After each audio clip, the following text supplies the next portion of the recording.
Bismillahirrahmanirrahim. Qala al-musannif rahimahullahu ta'ala wa nafa'ana Allahu bihi wa bi 'ulumihi.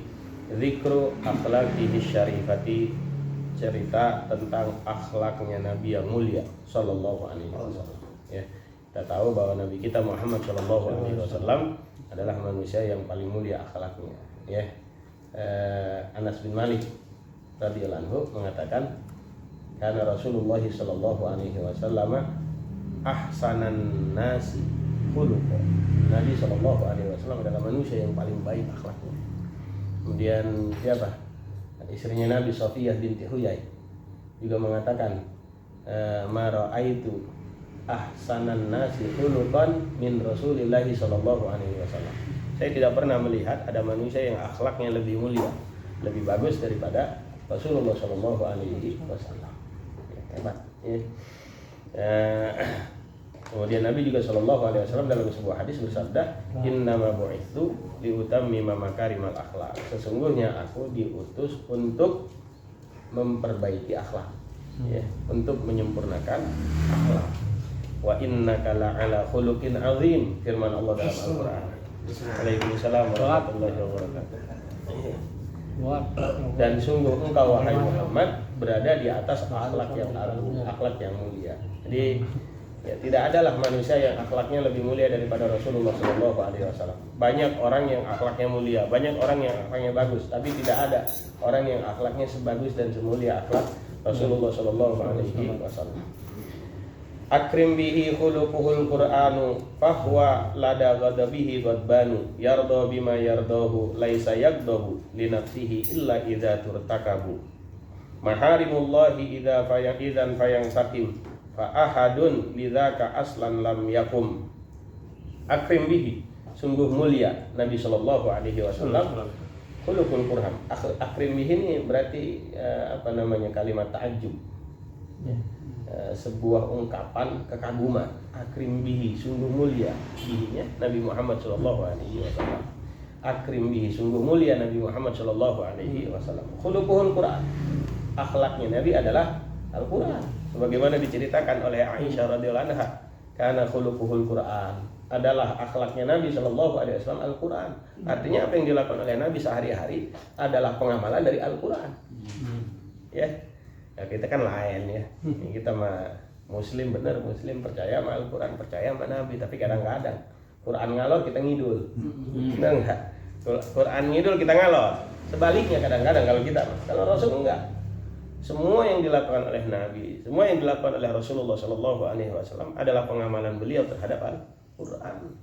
Ya, Aisyah mengatakan karena khuluqul Quran adalah akhlak Nabi Al-Quran. Gitu, ya. Bahwa lada ghadabihi ghadbanu, dan Nabi ya di hadapan marahnya Al-Quran ghadbanu, menjadi orang yang marah. Artinya Nabi Shallallahu Alaihi Wasallam akan marah kalau memang diizinkan Al-Quran untuk marah. Ya. Al-Quran banyak bercerita tentang orang-orang kafir. Ya, di situ banyak cerita tentang siksa terhadap orang-orang kafir, orang-orang yang menentang agama Allah Subhanahu wa taala. Maka Rasulullah marah ketika ada orang-orang yang menentang agama Allah Subhanahu wa taala. Ya, dan Rasulullah tidak marah ketika Al-Quran tidak marah. Maksudnya ketika Al-Quran meridhoi satu amalan, maka Rasulullah pun meridhoi amalan tersebut.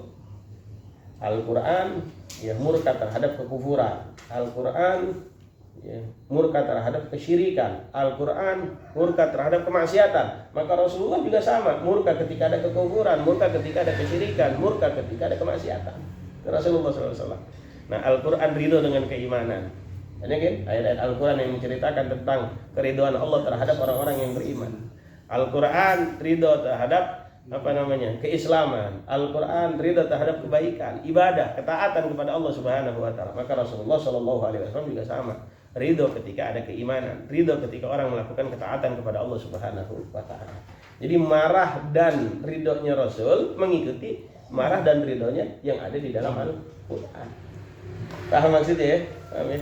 Kalau kita kan marah karena diri kita dihinakan, kita marah karena diri kita direndahkan, kita marah karena diri kita disakiti. Rasulullah enggak begitu. Marahnya Rasul itu bukan karena dirinya dihinakan, marahnya Rasulullah bukan karena dirinya direndahkan, tapi marahnya Rasulullah Shallallahu Alaihi Wasallam karena memang Al-Quran perintahkan untuk marah. ridhonya Rasulullah karena Al-Quran ridho terhadap perkara tersebut. Kalau kita ridho kalau kita dimuliakan, kita senang kalau kita dikasih, kita senang kalau kita dimuliakan, disanjung. Rasulullah nggak begitu. Rasulullah dimuliakan, dihinakan sama aja bagi beliau. Rasulullah, beliau dihinakan atau beliau direndahkan, bagi beliau sama saja. Rasulullah akan marah kalau ada perintah dari Al-Quran untuk marah. Rasulullah ridho kalau ada perintah dari Al-Quran untuk ridho. Itu Rasulullah SAW. Ya. Yarda bima yardahu laisa yardahu li nafsihi illa idza turtakabu. Yarda, Nabi ridho bima yardahu dengan apa yang diridhoi oleh Al-Quran. Laisa yardahu, tidaklah Nabi murka atau tidaklah Nabi marah li nafsihi untuk dirinya illa idza turtakabu, kecuali ketika dilakukan maharimullahi, keharaman Allah, idzan fayang takin, maka saat itu Rasulullah sallallahu alaihi wasallam marah. Fa ahadun lidzaka aslan lam yakum, maka seseorang pun untuk itu sama sekali lam yakum, tidak menegakkan. Jadi Rasulullah sallallahu alaihi wasallam tidak marah untuk dirinya sendiri. Rasulullah marah ketika apa? Ketika keharaman Allah Subhanahu wa taala dilakukan di situ. Kemaksiatan dilakukan, baru Rasulullah sallallahu alaihi wasallam marah. Banyak cerita tentang bagaimana Rasulullah sallallahu alaihi wasallam disakiti ketika beliau dakwah ke Taif, ya. Ketika beliau dakwah ke Taif. Di Mekah sudah jelas banyak penduduk Mekah yang belum menerima dakwahnya Nabi sallallahu alaihi wasallam. Maka Nabi mencoba untuk berdakwah keluar. Pilihan Nabi adalah Taif, karena di Taif sebetulnya banyak saudaranya Nabi sallallahu alaihi wasallam. Banyak kerabat Nabi dari pihak ibunya beliau. Makanya beliau pergi ke Taif, beliau berangkat ke Taif untuk berdakwah di Taif. Mudah-mudahan warga Taif menerima dakwahnya Nabi sallallahu alaihi wasallam. Nabi datang ke Taif. Beliau datangi 3 sesepuh yang ada di Taif. Nah, ternyata 3 sesepuh tersebut menolak dakwahnya Nabi sallallahu alaihi wasallam. Bukan hanya menolak, bahkan mengusir Nabi dengan cara yang penuh dengan penghinaan. Dengan cara apa? Dengan cara perintahkan anak-anak para wanita untuk menimpuki Nabi. Ada yang menggunakan kotoran unta, ada yang menggunakan batu. Kaki Nabi berdarah, ya, kaki Nabi berdarah ke Mekah. Hingga sampai di sebuah tempat di antara 2 bukit, Nabi istirahat di tempat tersebut. Ya, Nabi istirahat, datang malaikat mengucapkan salam dari Allah Subhanahu wa taala. Kemudian malaikat tersebut menawarkan kepada Nabi, Muhammad, kalau engkau mau, akan aku lemparkan 2 bukit besar ini kepada penduduk Taif yang telah menghinakan. Apa jawaban Nabi Shallallahu alaihi wasallam? Kata Nabi, jangan. Saya masih berharap mudah-mudahan dari mereka akan lahir anak-anak yang senantiasa beribadah kepada Allah dan tidak menyekutukannya dengan sesuatu apapun. Masya Allah. Dalam riwayat lain Nabi malah mendoakan mereka, Allahumma hdihim fa innahum qaumun la ya'lamun. Ya Allah, berilah mereka hidayah karena sesungguhnya mereka orang-orang yang tidak mengerti. Bayangkan kalau kita yang mengalami itu, apa yang terjadi? Ini udah di atas angin Nabi ini. Ya, udah di atas angin. Malaikat langsung yang nawarin Nabi untuk melemparkan bukit atau gunung ke penduduk Taif. Udah nggak ada yang bisa ngalahin kalau malaikat yang nolong.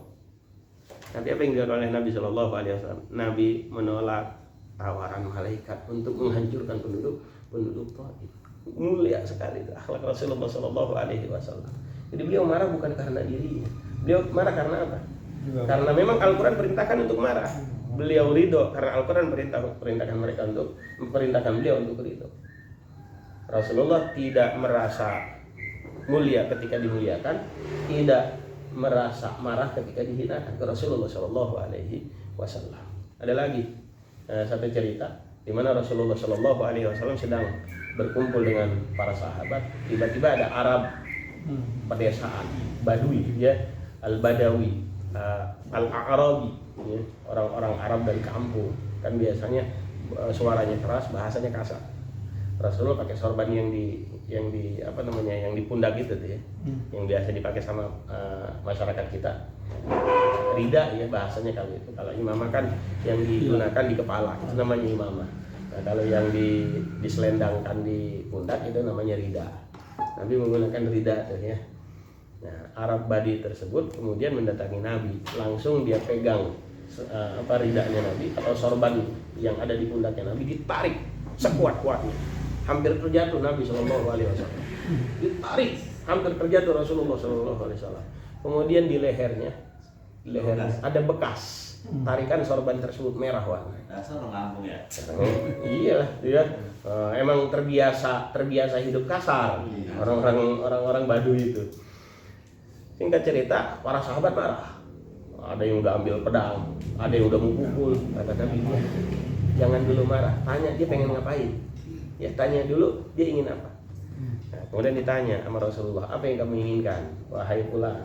Dia katakan, ya Rasulullah. Dia nggak bilang ya Rasulullah, kasar bahasanya, Muhammad langsung. Kalau para sahabat kan nggak ada yang manggil Nabi dengan namanya langsung, nggak ada. Karena para sahabat memuliakan Nabi dan memang kita tidak baik memanggil Nabi dengan namanya langsung.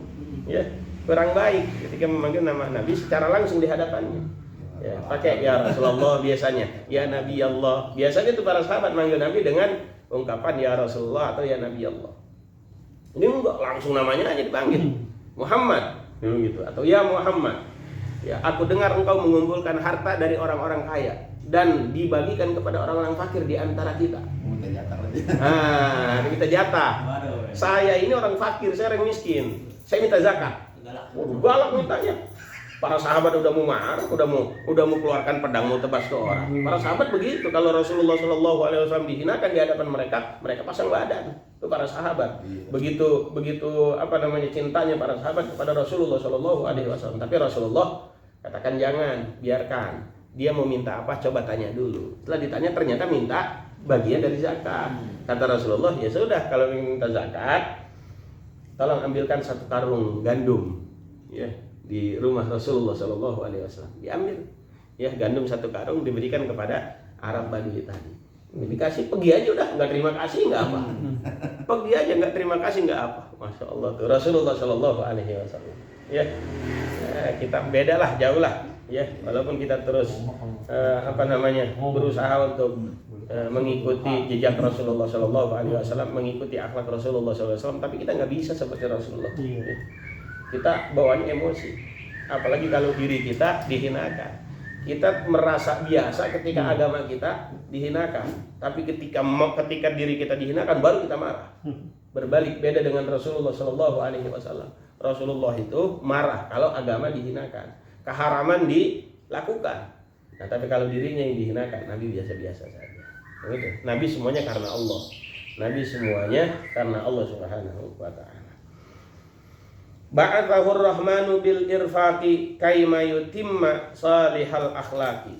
Ba'athahur rahmanu, telah mengutus akan Nabi ar-Rahmanu, siapa Allah yang Maha Penyayang, bil irfaqi, dengan kelemah lembutan, kaima yutimma salihal akhlaqi, agar Allah menyempurnakan akhlak yang baik dari Rasulullah SAW. Jadi Rasulullah itu benar-benar rahmat lil alamin.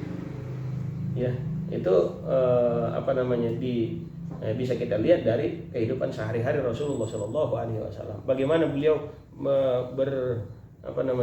bermasyarakat dengan lemah lembut, ya, nggak pernah menggunakan kekerasan tuh Rasulullah SAW. Anas bin Malik pernah menjadi pembantu Rasulullah SAW selama 9 tahun. Anas bin Malik ya, pernah menjadi pembantu Rasulullah SAW selama 9 tahun. Memang sengaja ibunya yang kirim ke rumah Rasulullah, ya, supaya Anas belajar akhlak langsung dari Rasulullah SAW, belajar adab secara langsung dari Rasulullah SAW tanpa bayaran. Ibunya yang nyuruh, udah pergi ke sana ke rumah Nabi, ya, bantu kebutuhan Nabi, bantu apa yang ingin dilakukan oleh Nabi, ya, sekalian belajar akhlak dan adab dari Nabi SAW. 9 tahun beliau tinggal bersama Nabi. Kata Anas bin Malik, selama 9 tahun itu saya belum pernah melihat Rasulullah bilang atau mendengar Rasulullah bilang, kenapa kamu lakukan ini, kenapa kamu lakukan ini. Nggak pernah ngomel Rasulullah SAW. 9 tahun Anas tinggal di rumah Rasulullah SAW, membantu kebutuhan Rasulullah SAW, dan Rasulullah tidak pernah mengatakan kenapa kamu melakukan ini, kenapa kamu melakukan ini. Ya.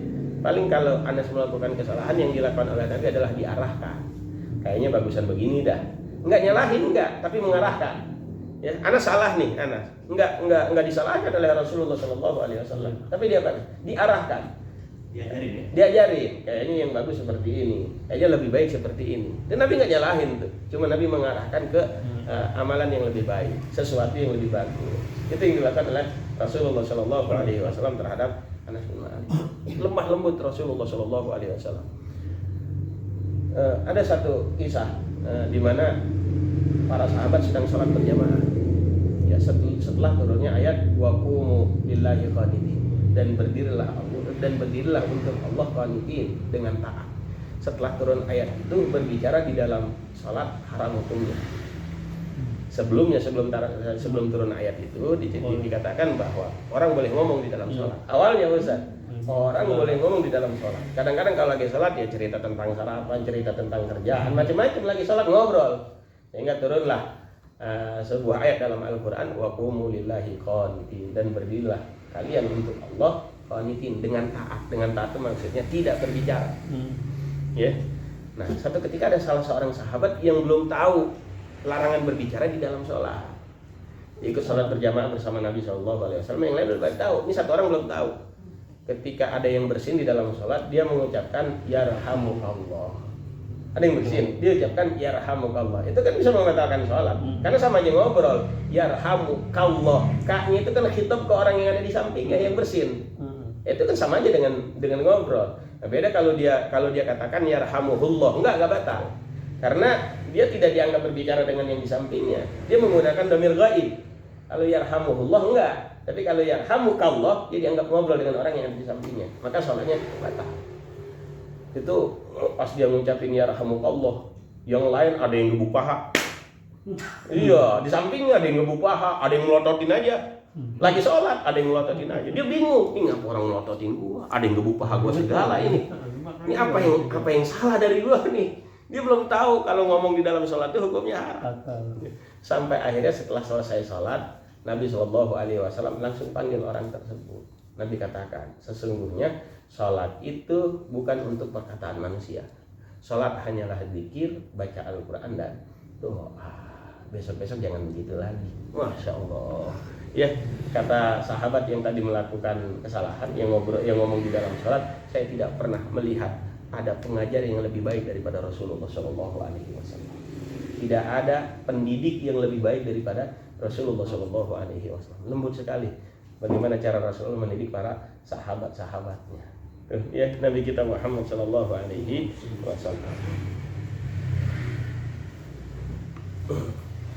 Asja'ahum fi mautinin wa anjada wa ajwadan nasi bananan wa yada.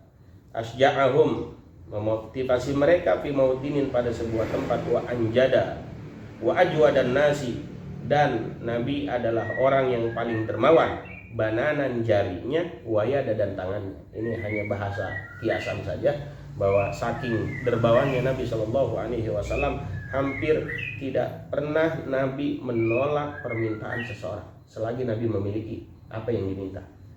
Ya, masih laqattu hajatan faqala la walaysa ya'wi manjilan in fadala. Masila, tidaklah Nabi diminta. Masila ay masuila.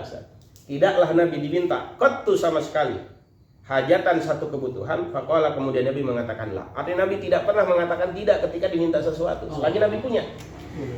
Selagi Nabi punya kemudian diminta oleh sahabatnya, enggak pernah Nabi bilang la, tidak, enggak. Nah, kalau kita kan lain. Kalau kita nih sedekah, ya, jumlah yang terkecil yang kita keluarkan. Ada duit 100.000, 50.000, 20.000, 10.000, 5.000, 2.000, 1.000, mana yang keluar? 1.000. Ya.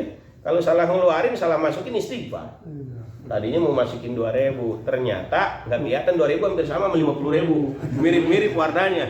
Ya, dia ambil 50.000, dia taruh di kotak amal. Pas dilihat lagi kantongnya, lah 50.000 nggak ada, tinggal 2.000. Nah, berarti tadi sedekah pakai 50.000, bukan 20.000, bukan 2.000. Istighfar kenceng banget. Astagfirullahaladzim. Tanya sama temennya, emang apa istighfar kenceng banget? Tadi sedekah 2.000, tadi sedekah 50.000, padahal niatnya mau 2.000. Tuh, kita begitu. Rasulullah SAW nggak begitu. Siapapun yang meminta sesuatu kepada Rasul dan Rasulullah memilikinya, pasti diberikan oleh Rasulullah SAW. Ya, kalau ada orang meminta sesuatu kepada Rasulullah tidak pernah mengatakan la, tidak, enggak. Kasih kalau memang punya. Ya, satu ketika ada Nabi SAW diberikan sebuah sorban, sorban dari sahabat lainnya, ya, dari salah seorang sahabat. Bagus itu sorban. Nabi dikasih sorban dari salah seorang sahabat, dipakai sama Nabi. Nah, ada sahabat lain ngelihat Nabi pakai sorban, dia pengen sorban itu. Iya, dia bilang, dia nggak minta secara langsung, cuma rada nyindir doang dikit. Ya Rasulullah, itu sorban bagus benar. Sorban bagus benar. Nabi langsung tanya, ente mau? Mau ya Rasul, kalau dibagi mah. Kalau dibagi yang mau, langsung sama Rasul dikasih. Itu temennya marah. Ente kan tahu, Nabi kalau diminta sesuatu nggak pernah nolak. Ente sorban satu-satu Nabi pakai diminta. Ya.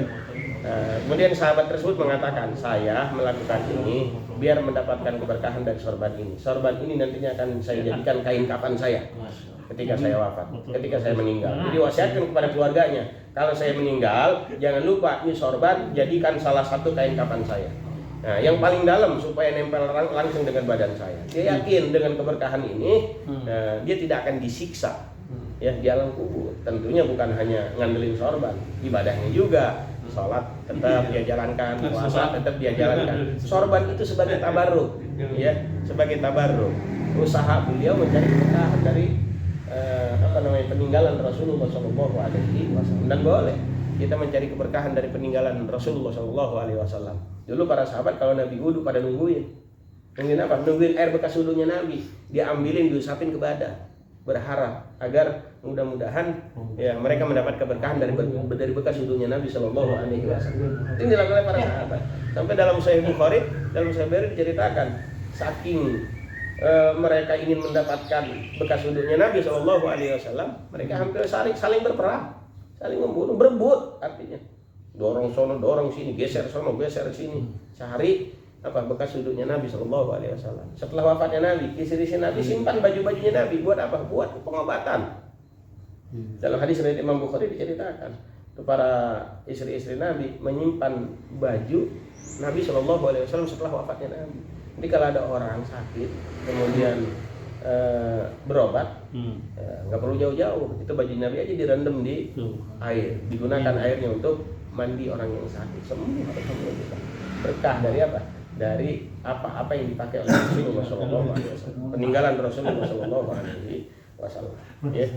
Walaysa ya'wi manzilan infadola. Tidak ada yang tersimpan manzilan di dalam rumah infadola kalau lebih. Nabi SAW kalau punya duit nggak lebih dari 3 hari langsung habis. Bukan buat koyak-koyak, tapi buat apa? Bersedekah. Ya, kalau kita duit udah puluhan juta, ratusan juta, di rekening ada yang sampai miliaran. Ya, masih lagi nyari lagi.